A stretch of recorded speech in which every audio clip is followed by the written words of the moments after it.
a superhero.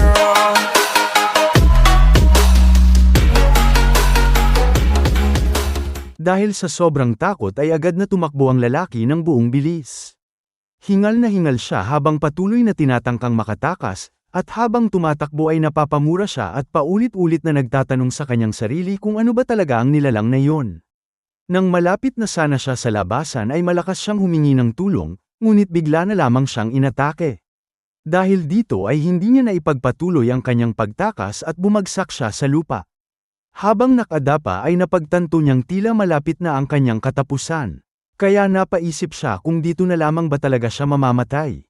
Habang pilit niyang inaabot ang labasan ay naalala niya kung ano si Sosem noon. Sa kanyang isipan ay sinabi niya na isa lamang itong pilay at wala itong halaga kundi parang isang supot ng barya na umiiyak at naglalabas ng pera kapag binubugbog. Ang ginawa lang naman daw niya noon ay sinusubukan niyang kumita tulad ng dati, kaya hindi niya matanggap na mapapatay siya ngayon ng isang random na demonyo. Ngunit hindi nagtagal ay naabutan siya ni Sosem. Nang lumingon siya ay nanlaki ang kanyang mga mata sa sobrang takot. Malakas siyang sinipa ni Sosem at ilang ulit pa itong inatake hanggang sa tuluyan siyang mawalan ng malay. Pagkatapos ay hinawakan ni Sosem ang damit niya sa likuran at hinayla siya pabalik sa loob ng eskinita. Hindi nagtagal ay bigla niyang iminulat ang kanyang mga mata. Nagising siya mula sa kanyang pagkakahimlay at agad niyang pilit na inayos ang kanyang paghinga na para bang muli siyang nagkaroon ng pagkakataong mabuhay. Napansin naman ni Sosem na nagising na siya. Ngunit nang makita siya ng lalaki ay lalo itong natakot at muli siyang inakala na isang demonyo. Nang tumayo si Sosem at lumapit sa kanya ay agad nitong isinara ang bibig at umiwas ng tingin, na para bang umaasang hindi siya mapapansin. Ngunit itinapat ni Sosem ang kutsilyo malapit sa kanyang mukha. Nang makita yun ng lalaki ay agad siyang pinagpawisan ng todo dahil sa matinding takot. Tinanong siya ni Sosem kung ano ang trabaho ng lalaking unang kumilos at namatay. Nanginginig naman siyang sumagot at nagtanong kung si Jiang Hu ba ang tinutukoy nito. Tumugon si Sosem na oo, siya ngayon. Pagkatapos ay tinanong niya kung ano ang sinabi ni Jiang Hu kanina habang inilalapit ang kutsilyo sa leeg ng lalaki. Dahil sa takot ay mabilis at malakas na sumagot ang lalaki. Sinabi niyang ang tinutukoy ni Jiang Hu kanina ay tungkol sa Black Society. Ipinaliwanag niya na ang Black Society ay isa sa mga unorthodox groups na kumokontrol sa mga Black allies ng Bongyang at si Jiang Hu ay isa sa mga executive ng Black Society. Dahil dito ay nalaman ni Sosem na isang executive pala ng grupong yun si Jiang Hu. Lalo namang nanlaki ang mga mata ng lalaki at kitang-kita ang pag-agos ng pawis sa kanyang mukha nang ilipat ni Sosem ang kutsilyo sa bandang gitna ng kanyang leeg. Pagkatapos ay sinabi ni Sosem na kung tama ang kanyang pagkakaalala, nabanggit din ni Jiang Hu ang kanilang leader sa Black Society. Muli niyang itinapat ang kutsilyo sa lalamunan ng lalaki. Sa sobrang takot ay agad itong sumagot at umiiyak na sinabi na oo. Tama ang kanyang naaalala. Pagkatapos ay binanggit niya ang pangalan ng leader ng grupo. Sinabi niyang ang leader ng Black Society ay si Bang Po Yim. Ibinunyag din niya ang tunay na pakay ng kanilang grupo at sinabi na si Bang Po Yim mismo ang nag-utos kay Jiang Hu na patayin si Sosem at kunin ang kanyang kabayo. Habang tinatakot ni Sosem ang lalaki at pinakikinggan ang mga sagot nito, napaisip naman siya tungkol sa kanyang mga nalaman. Wika niya, ang unorthodox groups at ang Black Society ay may kanya-kanyang ranggo at may isang leader na namumuno sa kanila. Sa madaling salita, para silang isang organisadong grupo ng krimen sa makabagong panahon. Pagkatapos ay sinabi niya sa lalaki na mabuti. Ngunit sa sobrang takot nito ay makikita ng umaagos ang sipon mula sa kanyang ilong at bumubuhos ang mga luha sa kanyang mga mata. Muling nagsalita si Sosem at sinabi na mula ngayon ay sabihin nito sa kanya ang lahat ng nalalaman nito tungkol sa Orthodox groups at sa Black Society. At kung magiging kapaki-pakinabang ang impormasyong ibibigay nito ay palalampasin niya ang buhay nito. Nang marinig yun ng lalaki ay biglang nagbago ang kanyang ekspresyon. Napalitan ng saya ang mukha nito at kitang-kita ang pag-asa na baka tunay ngang iligtas siya ni Sosem. Ngunit matapos makuha ni Sosem ang lahat ng impormasyong kailangan niya, makikita na lamang ang lalaki na wala ng buhay na nakahandusay sa sahig. Agad namang inilagay ni Sosem ang kanyang kamay sa mukha ng lalaking wala ng buhay at ipinasok ang katawan nito sa kanyang inventory. Pagkatapos nito ay napatanong siya sa kanyang sarili kung nalinis na ba niya ang lahat. At makikita natin na wala na ang mga katawan ng mga lalaking pinaslang niya at maging ang dugo na nagkalat sa lugar ay tuluyan ng nawala, na para bang walang anumang nangyari. Ang tanging naiwan na lamang ay ang kanyang kabayo. Pagkatapos noon ay napaupo si Sosem dahil sa sobrang pagod at nagsimula siyang mag-isip tungkol sa mga nangyari. Nalaman niya na marami siyang mahalagang bagay na natuklasan sa araw na yun. Nalaman niya ang tungkol sa unorthodox faction at naisip niyang ang hinahanap lamang naman niya noon ay mga target na maaari niyang gamitin sa pag-level up, mga taong nasa pagitan ng lakas ng isang martial artist at isang ordinaryong tao, at hindi niya inaasahang makikita niya ang mga ito ng ganito kadali. Kaya mula ngayon ay paghahandaan na niyang gawing mga target sa pangangaso ang mga taong kabilang sa grupong yun. Dahil nag-level up na siya ay napansin niyang nawala na ang lahat ng kanyang mga sugat sa kanyang mga braso at kamay. Hindi lamang yun, pati ang mga pinsala sa iba pang bahagi ng kanyang katawan ay tuluyan na ring nawala. Napaisip siya na marahil maging ang pinsala sa kanyang puso o utak ay maaari ring gumaling sa tuwing siya ay mag-level up. Kaya kung malapit na siyang mag-level up, baka maaari na siyang kumuha ng ilang panganib. Ngunit naalala rin niya ang napakalakas na liwanag na lumitaw kanina nang siya ay mag-level up.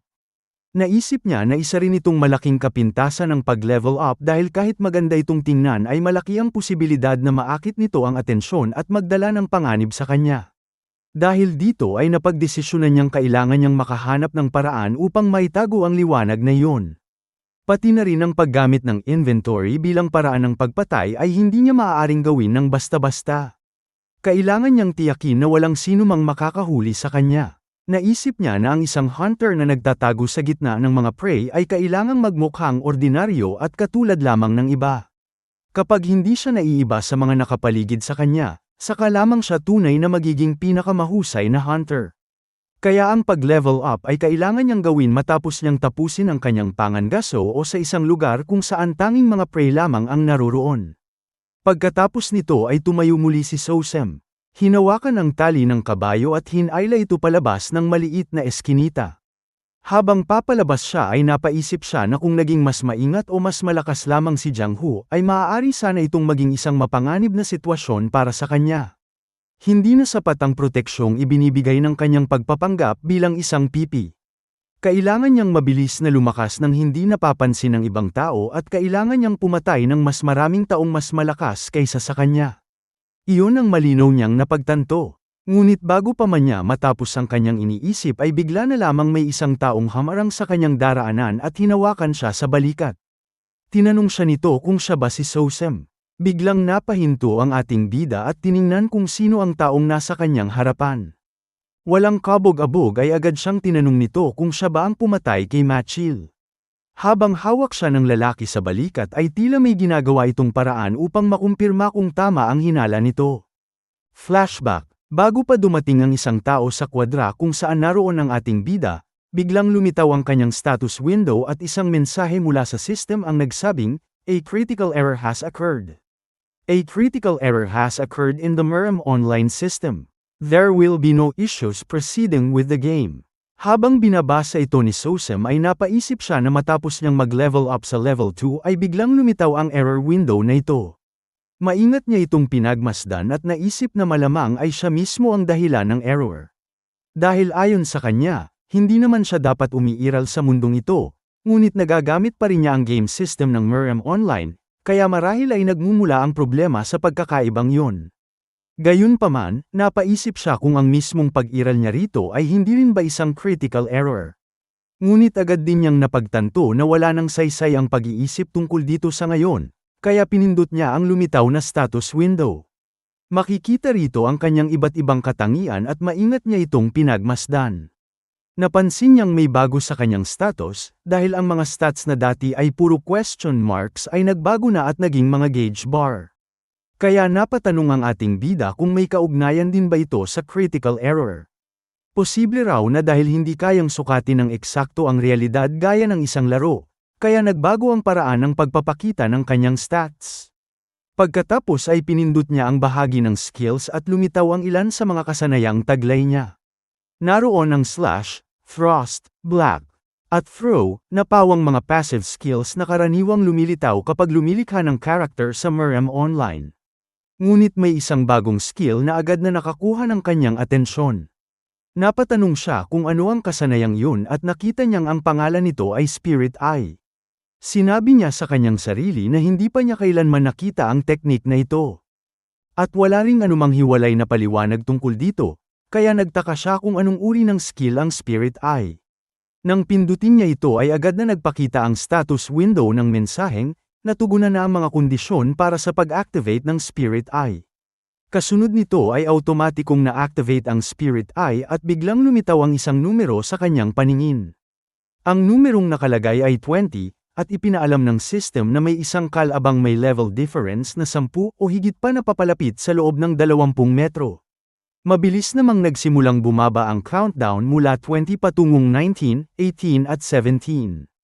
Agad na tumayo ang ating bida nang mapansin ang countdown. Patuloy itong bumaba hanggang 16 at napaisip si Sosem na para itong isang early warning system. Bumaba pa ito sa 15 at 14 habang unti-unti namang lumalapit ang isang tao sa direksyon ng kwadra. Nang umabot sa 13 ang countdown ay napalingon si Sosem sa pintuan ng kwadra. Bumaba ito sa 12 at dahan-dahan niyang isinara ang kanyang kamao habang hinihintay ang paparating na tao. Nang maging 11 ang countdown ay napaisip siya na malamang ay hindi naman ito isang kaaway. Pagsapit sa 10 ay sinabi niya sa kanyang isipan na kakaunti lamang ang mga taong sapat ang tapang upang makapasok sa teritoryo ng angkan ng Danri. Kung isa itong kalabang lumulusot sa kanilang lugar, hindi ito kikilos ng ganito kabagal. At muling gumalaw ang countdown sa 9. Dahil dito ay napagpasyahan niyang ang taong papalapit ay malamang isang master mula mismo sa angkan ng Danri. Umabot sa 8 ang countdown at napaisip si Sosem na hindi pa niya alam kung gaano kalaki ang pagkakaiba ng 10 level. Ngunit kung pagbabasehan ng hirap at panganib na pinagdaanan niya para lamang umabot sa level 2, tiyak na napakalaki ng agwat na yon. Nang maging 7 ang countdown ay naisip niya kung ilang ordinaryong tao ang kailangan niyang patayin para lamang umabot sa level 10. 1,000 kaya o 10,000. Habang bumababa ito sa 6 ay napagtanto niyang ang taong papalapit sa kanya ay maaaring pumuno sa agwat na iyon nang hindi niya kailangang pumatay ng napakaraming tao. Pagsapit sa 5 ay unti-unti niyang ipinikit ang kanyang mga mata. Nang maging 4 at 3 ang countdown ay sinabi niya sa kanyang sarili na malamang ay isa sa mga makapangyarihang tao ng pamilya ang paparating. Patuloy na bumaba ang countdown sa 2 at tuluyang naging 1. Biglang bumukas ang pintuan ng kwadra at lumitaw ang 2 tao. Saglit na napatulala si Sosem nang makita kung sino ang mga ito. Ang lalaking nasa harapan ay may bigete at siya ay walang iba kundi si Gidehyo, ang leader ng Black Crow Squad. Tinanong siya ni Gidehyo kung siya ba si Sosem habang sabay na hinahawakan ang kanyang balikat. Tumango naman ang ating bida bilang pagsang-ayon. Kaya agad siyang tinanong ni Gidehyo kung siya ba ang pumatay kay Machil. End of flashback. Bumalik tayo sa kasalukuyang sitwasyon, at halatang nagulantang si Sosem nang marinig ang tanong na yon. Na para bang biglang nang dilim ang kanyang mga mata sa gulat. Ngunit walang kabog-abog ay ginamit ni Gidehyo ang kanyang chi at ipinaagos ito sa katawan ni Sosem. Bakas sa mukha ng ating bida na tila malapit na siyang mawala ng malay habang patuloy na sinusuri ni Gidehyo ang kanyang katawan gamit ang kanyang chi. Mula sa kamay ng squad leader ay lumabas ang isang kulay asul na enerhiya na tila kuryente at damaloy ito sa buong katawan ni Sosem. Lalo pa itong ipinwersa ni Gidehyo hanggang sa maramdaman ang enerhiyang yun maging sa mga buto ng ating bida. Ngunit bigla namang nanlaki ang mga mata ni Gidehyo sa kanyang nakita. Sa gitna ng tiyan ni Sosem ay may isang kulay itim na bilog na tila doon nagtipon ang enerhiyang ipinapasok niya sa katawan nito. Lalo siyang nagulat sa kanyang natuklasan, lalo na nang bigla na lamang mawala ang kulay asul niyang enerhiya. Agad niyang inalis ang kanyang kamay sa balikat ni Sosem. Nagtaka naman ang ating bida at tinanong kung ano ba yon. Napabuntong hininga si Gidehyo at sinabihan ang kanyang kasama na umalis na sila. Bago sila tuluyang umalis ay nilinggan pa ng kasama ni Gidehyo si Sosem, na para bang nagtataka pa rin sa nangyari. Tahimik lamang silang pinanood ng ating bida habang may kakaibang galit na bakas sa kanyang mga mata. At nang tuluyang magsara ang pinto ng kwadra ay makikita ang pulang-pulang mga mata ni Sosem. Na para bang isang mabangis na hayop na tahimik lamang na nag-aabang ng susunod nitong bibiktimahin. Pagkalabas nilang dalawa sa kwadra ay agad na tinanong ng kasama ni Gidehyo kung bakit sila umalis nang hindi man lamang nagsagawa ng maayos na investigasyon at kung hindi ba niya pinaghihinalaan ang lalaking yun. Sumagot naman ang kanyang unit leader na oo, pinaghihinalaan niya si Sosem, at yun mismo ang dahilan kung bakit ipinasok niya kanina ang kanyang true chi sa katawan nito upang suriin siya. Kung nakapagsanay man lang daw ito kahit kaunti ng martial arts, tiyak na may mga bakas ng internal energy sa loob ng kanyang katawan.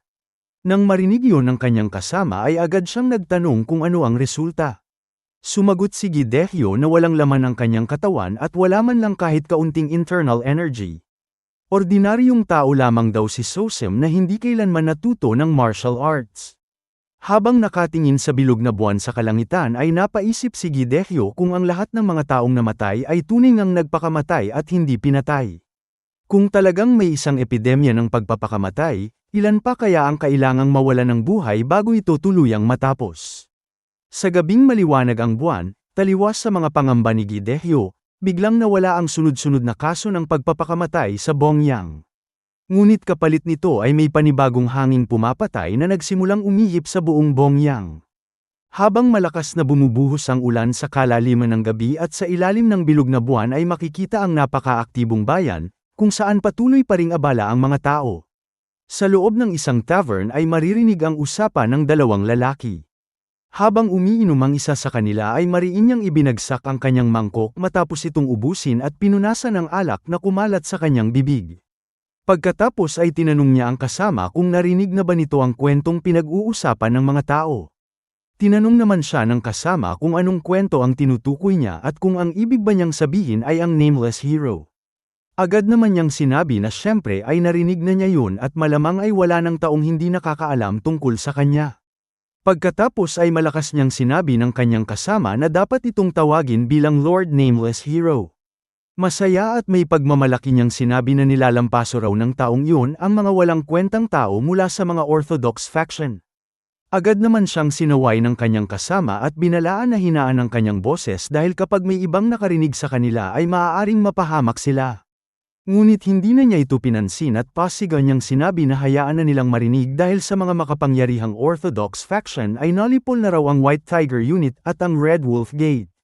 Malakas pa siyang tumawa matapos sabihin yun.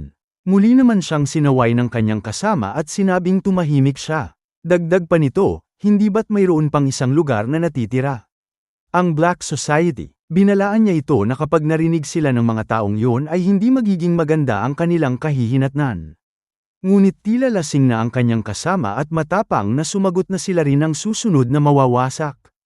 Malapit na rin daw durugin ng kanilang makapangyarihang Lord Nameless Hero ang mga bastardong yon. At buong tapang niyang sinabi na dudurugin daw ng bayaning yon ang mga ito hanggang sa maging pira-piraso. Sa kabilang mesa ay makikita naman ang isang taong tahimik lamang na nakikinig sa kanilang pag-uusap. Pagkaraan ng ilang sandali ay agad itong tumayo at lumabas ng tavern. Isinuot nito ng maayos ang kanyang sombrero at nagsimula siyang maglakad sa gitna ng ulan. Habang naglalakad ay may nadaanan siyang isang pulubi na tahimik lamang na nakaupo sa gilid ng daan. Nang malampasan niya ito ay tahimik lamang siyang sinundan ng tingin ng pulubi. At walang kano-ano ay isang napakalakas na kidlat ang sumiklab mula sa kalangitan at biglang nagliwanag ang buong paligid. Sa liwanag ng kidlat ay malinaw na makikita ang taong yun na nababalot ang buong katawan ng makapal na itim na kasuotan habang nakasuot ng sombrero. Sa isang maulan na gabi sa tarangkahan ng Black Society, ay makikita ang isang gwardya na nakatayo at nagbabantay. Pero mapapansin na hindi nito ginagampanan ang kanyang tungkulin at naglalaway pa habang mahimbing na natutulog. Walang kaano-ano ay bigla naman may bumatok sa kanyang ulo ng malakas. Dahilan para siya ay magising. Kasama pala niyang gwardya ang gumawa nito sa kanya. Sabi pa ng kasama niya. Hindi daw siya makapaniwala na nagagawa pang matulog ng kasama niya sa mga oras na ito. Agad naman humingi ng tawad ang kasama niyang natutulog kanina at bumalik na sa pagbabantay. Galit pa siyang sinabihan ng kasama niya na gumising ito at ayusin ang sarili nito. Tinanong din siya nito kung alam ba niya ang kaguluhang nililikha ng Nameless Righteous Swordsman. Sinabi nitong tatlo na sa Black Units ang kanyang nagawang malipol at ang Black Society na lamang ang natitirang pakay nito. Kaya dapat ay, Hindi na niya natapos ang kanyang sinasabi dahil napansin niya na naman ang kanyang kasama na parang natutulog muli sa sobrang antok. Agad naman kumunat ang kanyang noo sa sobrang galit. At nang lingonin niya ito at babatukan sana muli ay isang pagbulwak ng dugo ang kanyang nasaksihan. Siya ay nagulat nang makita niya na ang kanyang kasama ay nakahandusay na sa tarangkahan at ang ulo nito ay nasa sahig na at pagulong-gulong. Agad naman niyang napagtanto na ang may kagagawa nito ay ang nameless swordsman. At nung huhugutin niya na sana ang kanyang espada sa kaluban nito, ay bigla naman lumitaw ang isang misteryosong tao mula sa kanyang likuran at inatake siya nito. Isang mabilis na slash attack sa leeg at bumulwak ang dugo nito. Sabay na bumagsak ang kanyang katawan at ang kanyang pugot na ulo sa sahig. Pagkatapos ay ibinalik na ng misteryosong lalaki ang espada niya sa kaluban nito. Habang makikitang pagulong-gulong na sa hagdan ang ulo ng isang gwardya at ang huli nitong nakita ay ang ulo ng kanyang kasama na nauna nang namatay. Ang misteryosong lalaki pala na ito ay ang ating bida na si Sosem. Matapos niyang patayin ang dalawa ay agad niyang binuksan ang tarangkahan. Agad siyang nagpatuloy sa paglalakad sa malawak at mahabang bakuran ng faction. Ngunit habang nagpapatuloy siya ay bigla na lamang umulan ng napakaraming mga palaso mula sa iba't ibang direksyon. Mabilis na dumating ang mga ito sa kanyang kinaroroonan, ngunit nagawa pa rin niyang iwasan ang mga ito sa pamamagitan ng mabilis na pagtalon paatras.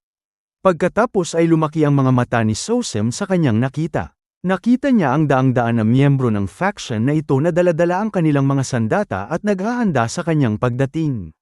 May isang tao naman na malakas na tumawag sa ating bida, at natuon ang lahat ng atensyon sa kanya. Isang matandang lalaki at sinabi nito sa ating bida na inaasahan na daw niya ang pagdating nito. Sabay tawag sa ating bida na isang daga na walang pangalan. At hinugot niya ang kanyang espada mula sa kaluban nito. Samantala, agad naman naghanda si Sosem. Hinawakan nito ang kanyang espada ng mahigpit at naghanda na para atakihin ang mga kalaban na humaharang sa kanyang layunin. Bago siya umatake ay pinagmasdan niya muna ang lahat ng mga tao na ito sa huling pagkakataon ng kanilang mga buhay. Isang malakas naman na kulog ang maririnig at isang napakalakas na kidlat ang naging hudyat para sumugod ang lahat ng mga kalalakihan. Malakas pang sinabi ng lalaki kanina na patayin daw ng mga ito ang bastardo na yon. At inatake nila si Sosem ng sabay-sabay. Tumalon sila ng mataas at pinalibotan ng ating bida sa iba't ibang direksyon. Nang papalapit na sila ay agad na hinawakan ni Sosem ang espada nito ng mahigpit. At bago niya hugatin ito ay mapapansin na parang huminto ang oras at ang kanyang kaluban ay naging kulay pula. Sabay gamit ng kanyang teknik na Thousand Army Sweep. Isang mabilis na slash attack ang ginawa ni Sosem. Nagawa niyang mahati ang patak ng ulan, pati na rin ang ulo at katawan ng mga kalalakihan na sumugod sa kanya sa isang iglap lang. Nagulantang naman sa sobrang pagkabigla ang ibang kasama nila at bakas sa kanilang mga mata ang takot. Pero huli na ang lahat para sa kanila. Inatake din sila ng ating bida, isang malinis na atake ang ginawa nito sapat na para mapatay sila. Bumulwak ang kanilang mga dugo sa paligid at sunod-sunod pang inatake ni Sosem ang iba pa at nagkapera-piraso ang kanilang mga katawan at bumulwak ang kanilang dugo. Habang walang tigil silang pinapaslang ni Sosem ay mapapansin naman ng isang lalaki na may daladalang sibat at sinabihan niya ang mga kasama nito na tumabi. Malakas niyang sinabi na siya na daw mismo ang papatay sa bastardong ito. Sabay sugod kay Sosem gamit ng kanyang sibat. Napansin naman siya ni Sosem at agad nitong hinawakan ang kamay ng katabi niyang lalaki. At binuhat niya ito sa eri nang walang kahirap-hirap. Lumaki naman ang mga mata ng lalaking may sibat nang makita niya ito. Balak pala ni Sosem na gamitin ang katawan ng lalaki bilang isang kalasag. At makikita na tumagos ang sibat ng lalaki sa katawan ng mismong kasama niya. Pagkatapos ay agad naman inihanda ni Sosem ang kanyang espada na parang naging isang kuryent na pinalilibutan ng kulay pulang enerhiya. Gamit nito ay nag-counter-attack siya at nagawa niyang masaksak ang dalawang lalaki na ito. Tumagos ang espada nito sa katawan ng dalawa. At bakas sa kanilang mga mata ang pagkabigla at hindi sila makapaniwala sa ginawa ng ating bida.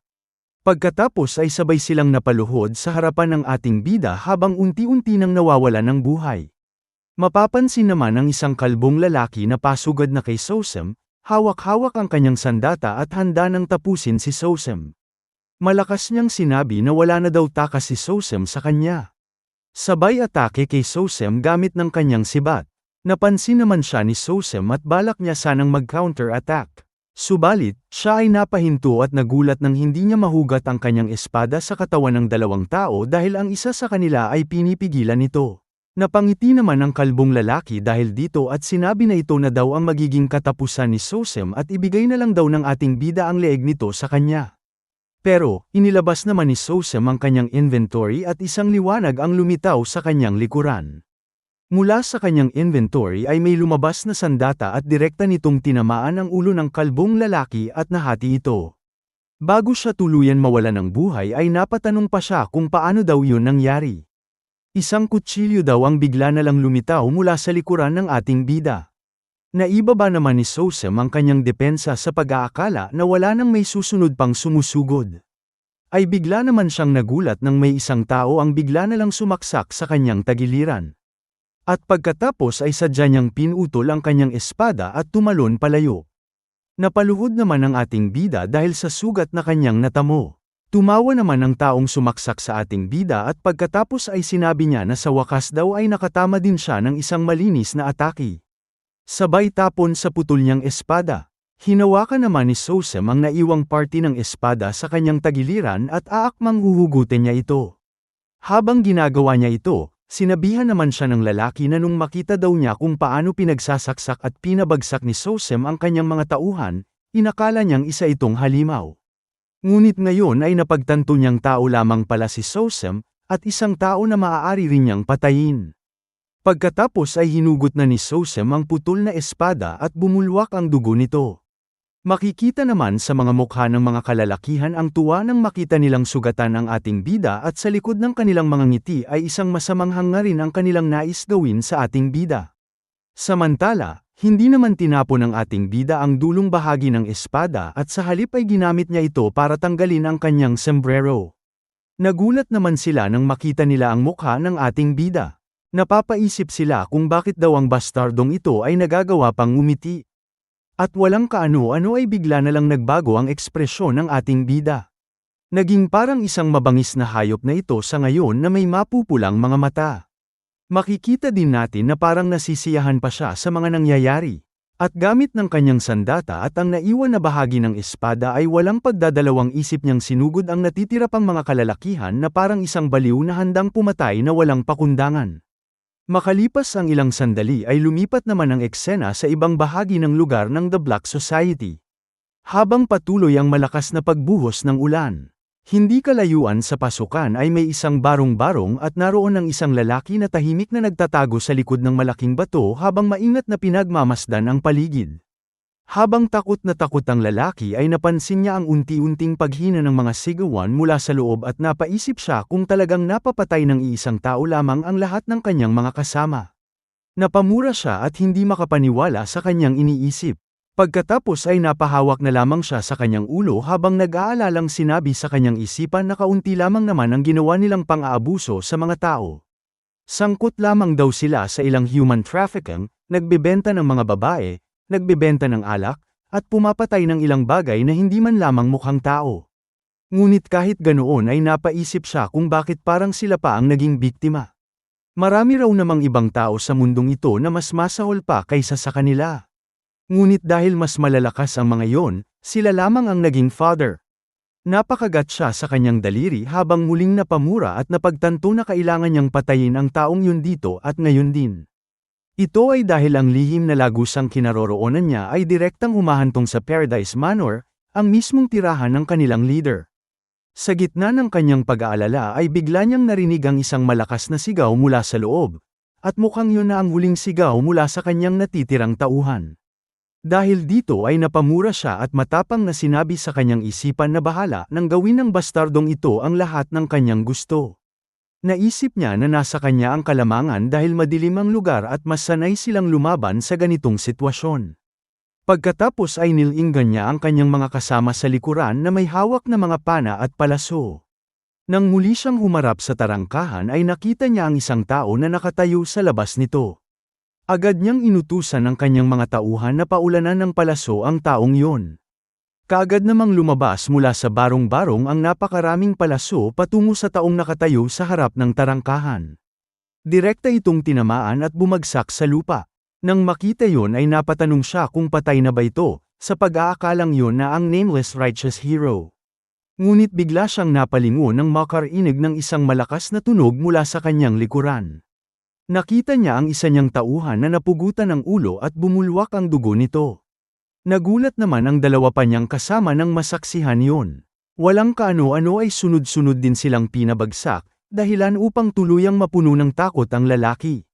Napatulala na lamang siya habang pinagmamasdan ang tila ulan ng dugong nagmumula sa kanyang mga kasamahan. Makalipas ang ilang sandali ay tanging isang malakas na kalabog na lamang ang kanyang narinig at biglang tumahimik ang buong paligid. Puno ng takot ay tinanong niya ay kanyang mga kasamahan kung patay na ba daw silang lahat. Agad niyang inilabas ang kanyang espada upang may pagtanggol ang sarili sakaling may umatake sa kanya. Habang hawak niya ang kanyang espada ay may nakita siyang isang kumikislap na espada mula sa loob ng madilim na barong-barong. Agad niya itong tinanong kung siya ba ang nameless righteous swordsman. Nang makita niya ang taong yun ay malakas niyang tinanong kung ano ang gusto nito at kung ano ba ang kanilang nagawa upang humantong sila sa ganitong sitwasyon. Ngunit bigla na lamang natigilan ang lalaki sa kanyang nakikita sapagkat unti-unting lumabas si Sosem mula sa dilim habang pinagmamasdan siya gamit ang isang nakakatakot na ekspresyon at nagliliwanag na pulang mga mata. Sinabi pa ng lalaki na hindi naman isang Grim Reaper si Sosem, kaya wala itong karapatang pumatay sa kanila. Ngunit bago pa man niya matapos ang kanyang sinasabi ay bigla na lamang tumalsik ang kanyang ulo sa ere nang mabilis siyang atakihin ni Sosem gamit ang kanyang espada. Humiwalay ang kanyang ulo mula sa katawan at bumulwak ang dugo habang sabay na bumagsak ang kanyang katawan sa lupa. Sa sandaling yon ay malamig na sinagot siya ni Sosem at sinabi na iisa lamang ang kanyang nais. At iyon ay ang buhay nila. Matapos iyon ay tuluyan ng nalipol ni Sosem ang lahat ng tauhan ng Black Society. Mula sa mga gwardya sa tarangkahan hanggang sa mga taong nasa loob ng kanilang teritoryo. Makikita sa paligid ang nagkalat na mga walang buhay na katawan at mga sandatang naiwan sa gitna ng bakuran. Biglang umalingaw-ngaw ang isang malakas na kulog at sumunod ang isang napakalakas na kidlat na nagbigay liwanag sa buong lugar. Habang patungo naman si Sosem sa isa pang gusali, ang Paradise Manor kung saan nandoon ang huli niyang pakay. Ay sinabi niya sa kanyang isipan na iisa na lamang daw ang natitirang pakay niya. At iyon ay walang iba kundi ang leader ng The Black Society na si Bang Po Yim.